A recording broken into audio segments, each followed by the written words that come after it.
வணக்கம் dear students. Question பார்த்தீங்கன்னா JW அட்வான்ஸ்டில் கேட்ட கொஸ்டின்.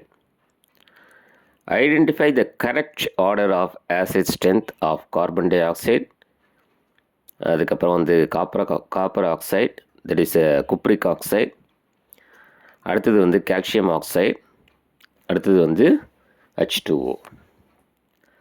இதில் ஃபஸ்ட் ஆப்ஷன் வந்து காப்பர் ஆக்சைடு லெஸ் தென் cupric oxide, less than water, less than carbon dioxide. Second option, water less than cupric oxide, less than calcium oxide, less than carbon dioxide. Third one, calcium oxide less than water, less than cupric oxide, less than carbon dioxide. Last one, water less than carbon dioxide, less than calcium oxide, less than cupric oxide. So இதில் answer பார்த்தீங்கன்னா first option, அதாவது calcium oxide less தென் cupric oxide, less then water, less then carbon di oxide. இதில் என்னென்னா non metallic oxides are acidic. இந்த carbon di oxide ஒரு non metallic oxides are acidic and metallic oxides are basic.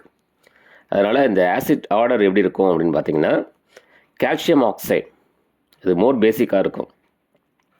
Calcium oxide less then cupric oxide, less than water, less than carbon dioxide.